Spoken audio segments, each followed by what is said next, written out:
Olá, pessoal! Chegamos, enfim, ao famoso capítulo 3 do Teoria dos Direitos Fundamentais de Robert Alexy, onde ele discute a distinção entre regras e princípios. Como esse capítulo é um pouco mais longo, vou dividir a exposição em 2 vídeos. No primeiro, enfrentaremos a diferença entre regras e princípios propriamente dita.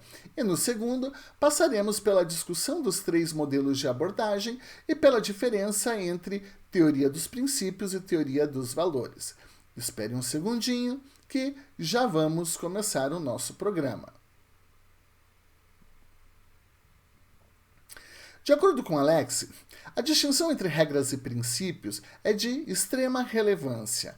E, segundo ele, existem alguns temas, como é o caso do debate sobre as restrições de direitos fundamentais, que dificilmente poderiam ser abordados de forma adequada e racional sem essa base teórica.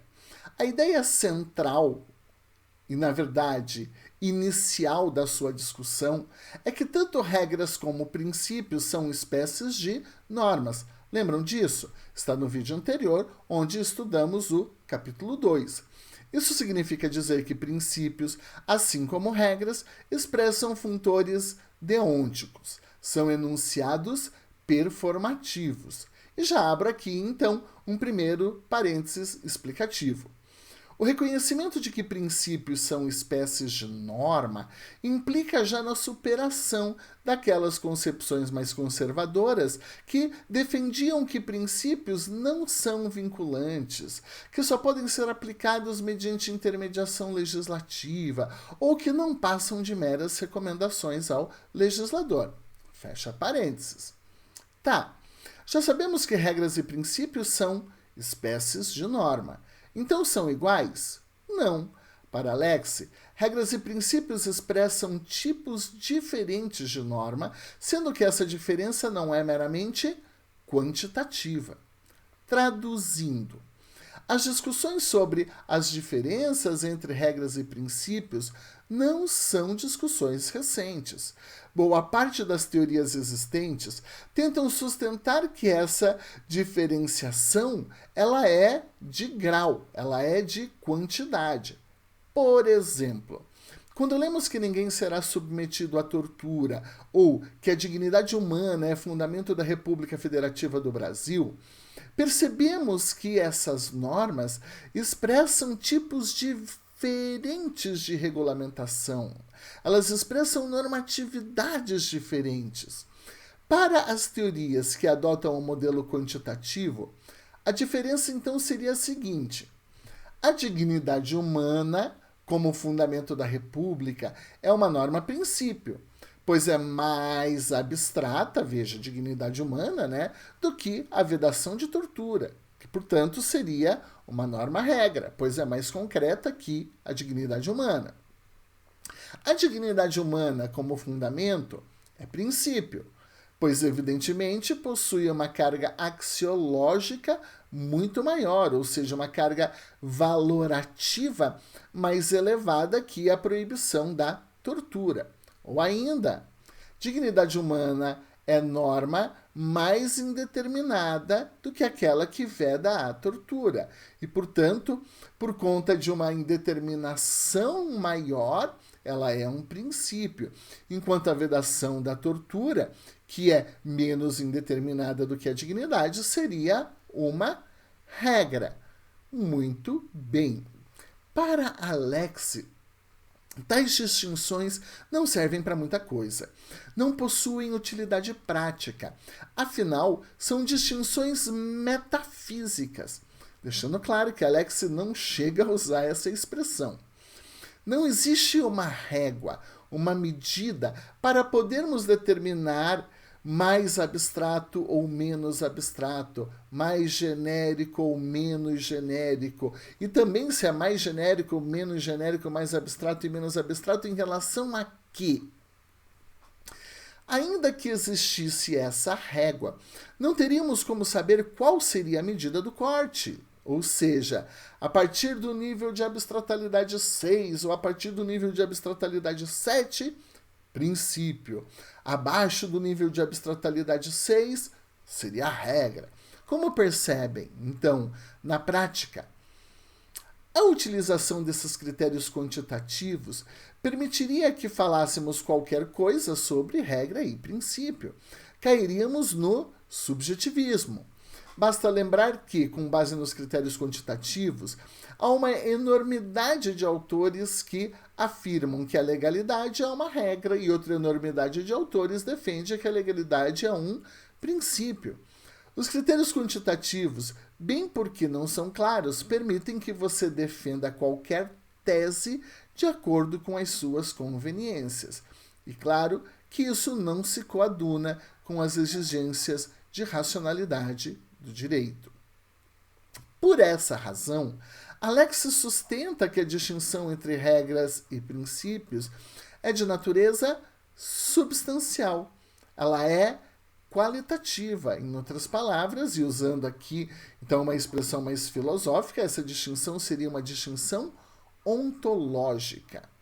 Para Alex, e aqui vou ler o conceito dele. Princípios são normas que ordenam que algo seja realizado na maior medida possível dentro das possibilidades jurídicas e fáticas existentes. Princípios são, por conseguinte, mandamentos de otimização, que são caracterizados por poderem ser satisfeitos em graus variados e pelo fato de que a medida devida de sua satisfação não depende apenas das possibilidades fáticas, mas também das jurídicas. Já as regras são normas que são sempre satisfeitas ou não satisfeitas. Se uma regra vale, deve-se fazer exatamente aquilo que ela exige, nem mais, nem menos. Regras contêm, portanto, determinações no âmbito daquilo que é fática e juridicamente possível. Entenderam? Não? Então, deixa eu explicar isso daí para vocês. Lembram do exemplo que nós utilizamos no programa anterior? O Estado tem o dever de cuidar da saúde. Lembram que desse dever, por conta da abertura semântica e estrutural, podíamos extrair uma infinidade de obrigações, proibições e permissões? Muito bem, então, por conta do dever do Estado cuidar da saúde, então ele deve construir hospital, fomentar pesquisa, dar medicamento e isso, aquilo. Então ia ali, né, uma enorme gama de situações da vida que, em princípio, a gente pode configurar como cuidar da saúde. Então, a gente tem ali âmbitos da realidade que, num sentido amplo, se enquadram em cuidar da saúde. Então, em tese, por se tratar de princípio, a ordem é para que esse direito seja realizado na maior medida possível. Tudo aquilo que a gente consegue coerentemente, na perspectiva argumentativa, vincular com cuidar da saúde. Todavia, sabemos que existirão limites fáticos que eventualmente impedirão que esse direito fundamental seja satisfeito integralmente. Prima facie, vimos isso no programa anterior, todos têm direito a um leito de UTI. Faticamente, o Estado não tem dinheiro para garantir leito de UTI para todos. Prima facie, todos deveríamos ter direito ao tratamento mais moderno e eficiente para cuidar de uma doença. Mas, faticamente, pode ser que o Estado não tenha dinheiro para garantir esse tratamento a todos, ou, eventualmente, não possua profissionais que dominem a técnica desse tratamento. São limites fáticos que impossibilitam que algo prima facie protegido não possa ser concretamente exigido. Mas o fato do Estado não conseguir realizar tudo significa que ele está isento de cuidar da saúde? Óbvio que não.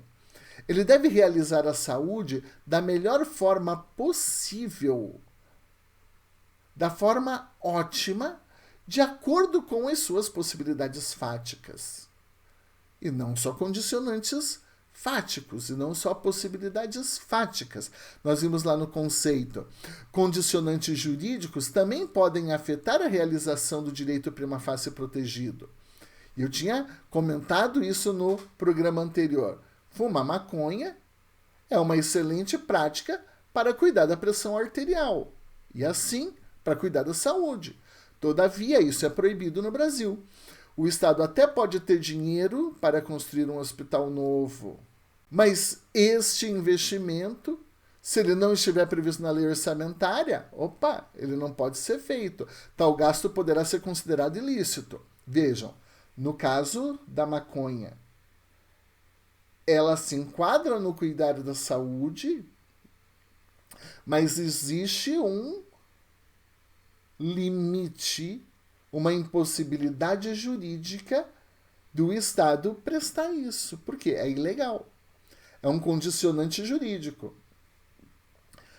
Ou, quando eu falo, o Estado ele tem dinheiro para construir o hospital, mas esse investimento não está previsto na lei orçamentária, se o Estado gastar com isso, ele vai estar cometendo, eventualmente, uma violação da lei de responsabilidade fiscal?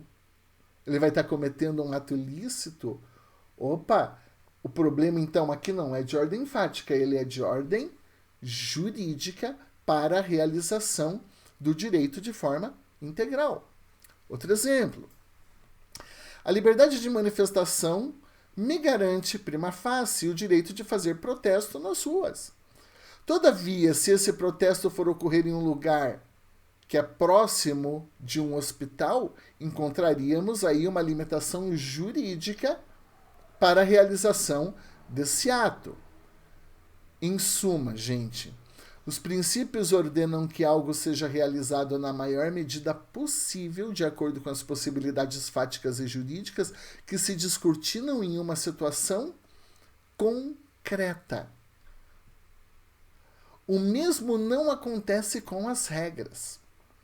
Para elas, não tem esse lance de satisfazer na maior medida possível. Se uma regra é válida, aplica-se integralmente. Se não é válida, não se aplica integralmente. Isso traz repercussão em como decidimos colisões entre princípios e conflitos entre regras. Abro parênteses. Quando discutimos a incompatibilidade normativa entre regras, falamos em conflito de regras. Quando discutimos incompatibilidade normativa entre princípios, falamos em colisão de princípios. Fecha parênteses. Conflitos entre regras são solucionados de duas formas. Ou devemos inserir uma cláusula de exceção, ou devemos definir qual regra tem validade. Então, através lá dos critérios cronológico, hierárquico e da especialidade. Vamos, mais uma vez, lançar mão de exemplos, para isso ficar bastante claro. Regra 1. É proibido sair da sala de aula durante a aula. É uma regra válida. Regra 2. É obrigado a se retirar da sala de aula quando soa o alarme de incêndio. É outra regra válida. Mas ambas são contraditórias. Podemos solucionar o problema mediante o estabelecimento de uma cláusula de exceção do tipo: é proibido sair da sala de aula, durante a aula, evidentemente, exceto se soar o alarme de incêndio. Então, trabalhamos aqui com a definição de uma cláusula de exceção. A outra forma de solucionar um conflito de normas, quando a gente está falando de regras, é lançar mão dos critérios tradicionais de definição de validade. Se temos uma norma federal que afirma ser permitido fumar em locais de circulação pública e outra norma estadual que afirma ser proibido fumar em locais de circulação pública, temos aqui um conflito de normas que não poderá ser resolvido com a inserção de uma cláusula de exceção. Teremos que decidir, pelos critérios constitucionais de repartição de competências, qual entidade tem a atribuição de legislar sobre essa matéria. Se for a União, a norma estadual não será válida. Se for o Estado, a norma federal não será válida e, assim, não poderá ser aplicada em qualquer hipótese. Também podemos definir a validade de regras em caso de conflitos pela aplicação dos critérios temporal, norma posterior, revoga anterior que lhe é contrária, critério hierárquico, norma superior, revoga inferior que lhe é contrária, ou da especialidade, norma especial, afasta a incidência da norma geral no caso concreto, que não deixa de ser um modo de se definir uma específica forma de cláusula de exceção. A norma central, nessa discussão aqui, quando eu falo a norma central, significa a questão central, né? Quando a gente discute o conflito de regras, reside em definir qual delas tem validade. A que tem validade se aplica integralmente, em todos os casos. A que não tem validade não se aplica em qualquer caso. A declaração de invalidade, portanto, impedirá que a norma seja aplicada em qualquer caso concreto, pois ela será retirada do sistema jurídico. Por essas razões, é que a Lex sustenta que regras conferem direitos em caráter definitivo. No conflito de princípios, galera, isso não acontece. Dois princípios colidentes não se anulam.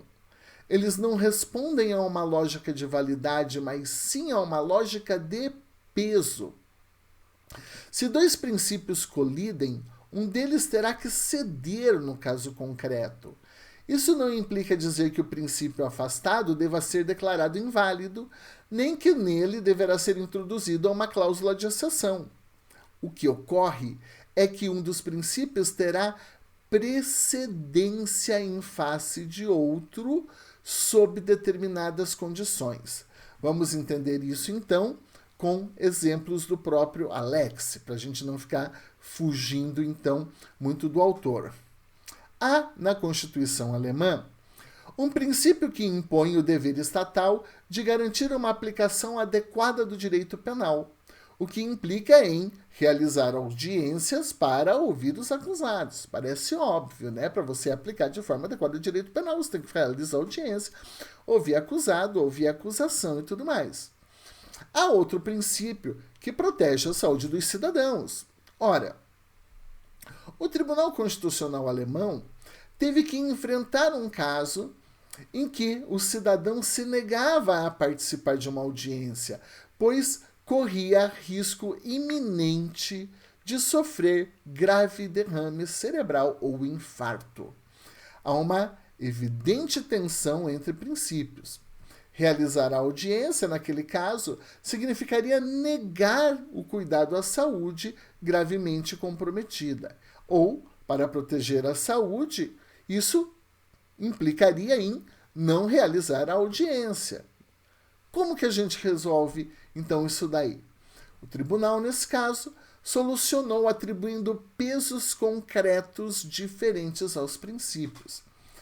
Considerando que o sujeito era idoso, a doença era grave, o risco de infarto era iminente e as consequências seriam também extremamente graves por causa da idade avançada do cidadão, o tribunal decidiu que, em face dessas condições concretas, o princípio da proteção da saúde tem precedência em face da garantia de aplicação adequada do direito penal. Sacaram? E agora, então, vamos fazer algumas observações importantes para não ficar aqui ideias nebulosas, porque daí vem muita incompreensão no pensamento do Alex a partir desse ponto. Em primeiro lugar, essa atribuição de pesos diferentes a princípios, ou esse processo de se atribuir pesos diferentes a princípios, ele é sempre concreto. Então, a atribuição de pesos diferentes a princípios é sempre uma tarefa concreta. Ela não pode ser abstrata. A atribuição de pesos aos direitos considerados abstratamente não é admitida, gente. pois isso implicaria na possibilidade de se reconhecer a inconstitucionalidade de normas constitucionais ou implicaria a realização de hierarquizações subjetivas. Isso não se admite. Seria uma violação do Estado Democrático de Direito. Como assim? Vamos entender isso aqui. Por que a atribuição de peso só pode acontecer em face de casos concretos e a partir das condições concretas? Todos os princípios e direitos fundamentais, eles devem possuir, em abstrato, o mesmo peso e importância. Isso é uma exigência da ideia de constitucional, que nesse aspecto fala em princípio da unidade hierárquico-normativa da Constituição. Também é uma exigência da isonomia do dever de conferir a todos igual respeito e consideração. Para se ter uma noção do que eu estou dizendo. Afirmar que a vida, abstratamente, é mais importante que a liberdade, ou, sei lá, que a liberdade é mais importante que a propriedade. Isso exigiria que todos compartilhassem de uma mesma visão de mundo, de uma mesma ideologia, de uma mesma religião. Para algumas culturas, gente, essa hierarquização não é tão óbvia e nem é aceita. A hierarquização em abstrato, ela representaria a imposição dos mesmos valores e mundividências para todos.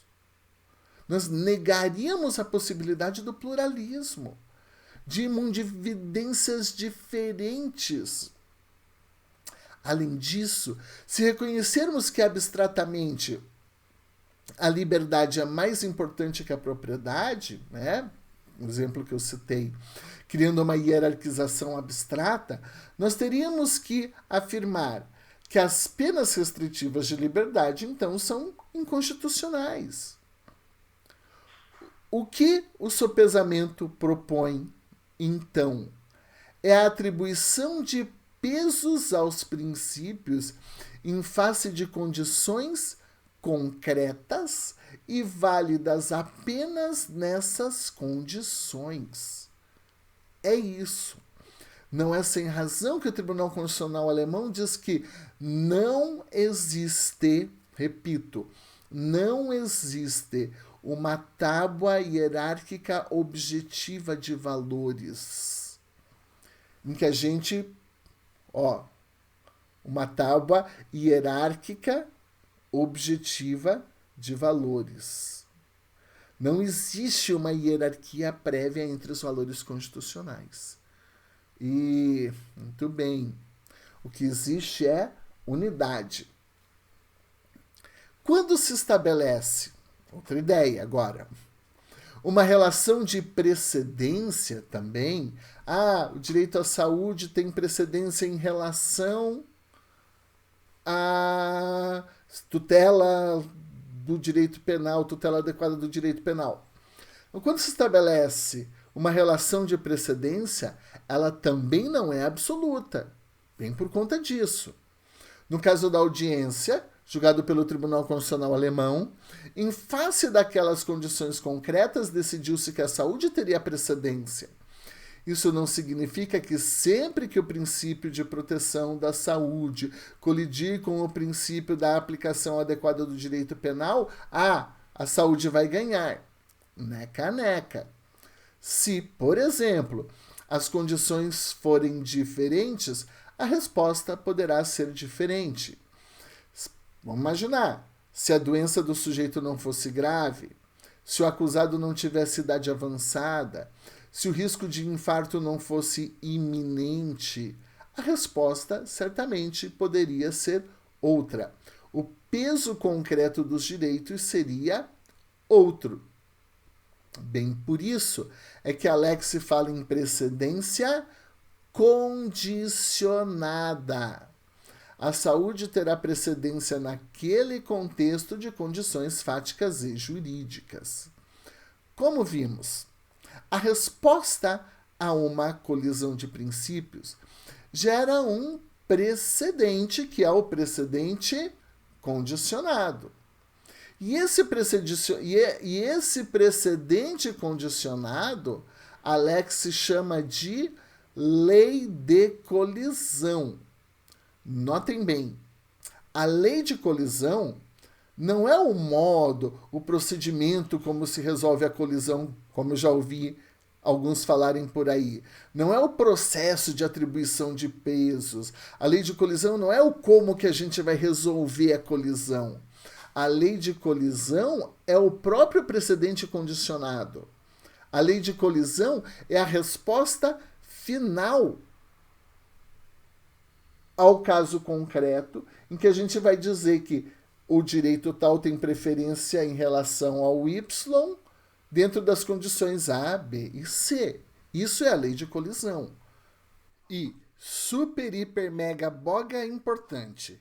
Para Alex, essa lei de colisão, esse precedente condicionado é uma regra. Ela é vinculante.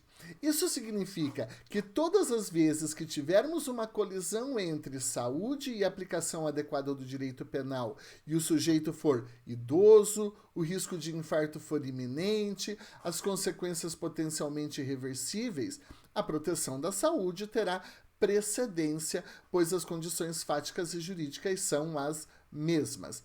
Isso impedirá subjetivismos, que tenhamos decisões diferentes em casos idênticos. Isso gerará a vinculação do precedente. Isso imporá que a superação de precedentes exija um ônus argumentativo forte para demonstrar que as condições fáticas e jurídicas são diversas. Eis a importância da lei de colisão. Em termos que serão depois melhores explorados no livro, Alex afirma que as condições que determinam a precedência integram o pressuposto do suporte fático de aplicação de uma regra. Mas não vamos entrar nessa discussão por enquanto, pois isso ficará mais claro adiante na obra que estamos estudando. Também é importante destacar que, no pensamento de Alex, esse resultado do sopesamento, essa relação de precedência condicionada, gera uma norma de direito fundamental atribuída. E, se você quiser saber o que é isso, o que é uma norma de direito fundamental atribuída, veja o nosso programa anterior, onde estudamos o capítulo 2 do Teoria dos Direitos Fundamentais, em que esse conceito é explicado. Também é relevante salientar que fica muito claro que Alex é um autor que se enquadra na tradição da teoria dos princípios. Mas Alex não afirma e nem defende que direitos fundamentais sejam só princípios e nem que todos os direitos fundamentais sejam princípios. O direito fundamental é princípio, mas mediante sopesamento cria-se a relação de precedência condicionada e assim ele se torna uma regra. Ao mesmo tempo, um direito fundamental ele pode se comportar como regra e como princípio. Alex também vai defender que existem alguns direitos fundamentais que já possuem diretamente o suporte fático de uma regra. Então, nem todos os direitos fundamentais são princípios. E mesmo os direitos fundamentais que são princípios, eles podem se comportar como regra após o sopesamento. É um erro muito bizarro, então, afirmar que para Alex todos os direitos fundamentais são de partida princípios e que todos podem ser sopesados. Alex não defende exatamente isso. Disso tudo percebemos que os direitos fundamentais como princípios são mandamentos de otimização que possuem caráter prima facie, mas, ao serem aplicados, geram um precedente condicionado que tem caráter definitivo, transformando-se em uma regra. Em relação às regras, então, vamos lá. Elas trazem prima facie, de acordo com Alex, um caráter definitivo. Opa, vamos entender isso. As regras, elas trazem o caráter definitivo. Porém, elas são normas, né, com esse caráter definitivo. Porém, em face de um caso concreto, ela pode perder o seu caráter definitivo quando for necessária a introdução de uma cláusula de exceção. Por exemplo, não temos dúvida, já usamos esse exemplo aqui, não temos dúvida que a norma é proibido sair da sala de aula durante a aula, é uma regra. Não temos dúvida que a norma é obrigado a sair da sala de aula quando soa o alarme de incêndio, também é uma regra. Não temos dúvida que podemos solucionar o conflito entre ambas, criando uma cláusula de exceção pela aplicação do critério da especialidade, de modo que a regra fica: é proibido sair da sala de aula durante a aula, exceto se soar o alarme de incêndio. Também estamos no campo das regras. Mas essa regra pode perder seu caráter prima facie se ocorrer uma grave inundação que venha colocar em risco a vida dos alunos e professores. Nesse caso concreto, o princípio da proteção da vida pode retirar o caráter prima facie da regra, eis que essa condição concreta, inundação, não estava englobada pela cláusula de exceção. Nesse caso, partiríamos para o raciocínio na lógica dos princípios. Faríamos a atribuição de pesos e chegaríamos a um novo precedente condicionado, uma nova regra com uma nova cláusula de exceção, que seria mais ou menos assim: é proibido sair da sala de aula durante a aula, exceto se soar o alarme de incêndio ou exceto se ocorrer grave inundação que coloque em risco a vida dos alunos e professores. Então, princípios sempre podem funcionar como razões para incluir cláusulas de exceção às regras. Mas Alex deixa claro que, nesse caso, o que sopesamos não é a regra. Repito, o que sopesamos nesse caso não é a regra. O que sopesamos aqui implica numa relação entre as razões que justificam a regra, razões em relação ao princípio que dá suporte a não pode sair da sala de aula a não ser que soe o alarme de incêndio. Então tem razões que dão suporte, principiológicas que dão suporte a essa regra. E a gente vai sopesar essas razões que dão suporte a essa regra com as razões que justificam a aplicação do princípio antagônico, ou seja, a necessidade da proteção da vida em face de uma inundação, o que então vai gerar a nova cláusula de exceção, que por sua vez vai voltar a ser uma regra. Deste modo, o sopesamento sempre ocorre no plano dos princípios, nunca no plano das regras. Espero que isso tenha ficado claro. Se não entenderam, coloquem aí no comentário que a gente pode trazer outros exemplos depois. Nota-se logo que isso bem demonstra que para Alex não dá para cravar que o direito X ou Y é regra ou é princípio. Ele pode se comportar de ambas as formas. Alex, por fim, ainda defende que nem todos os princípios podem ser sopesados. Prestem atenção nisso. Os chamados princípios formais, como aqueles que definem competências, não admitem sopesamento. Mas essa é uma ideia que ele trabalha melhor em outros textos e, por isso, não vou aqui fazer o aprofundamento dessa discussão da impossibilidade de sopesamento de princípios formais. Tudo o que tratamos até aqui diz muito pouco sobre como se dá esse processo de atribuição de pesos e também sobre o enfrentamento das principais objeções ao conceito de princípios. Mas isso é o que vem na continuidade do capítulo 3 e é o que vamos explorar em nosso próximo programa, pois esse aqui já está ficando longo demais. Até lá, pessoal. Fiquem bem.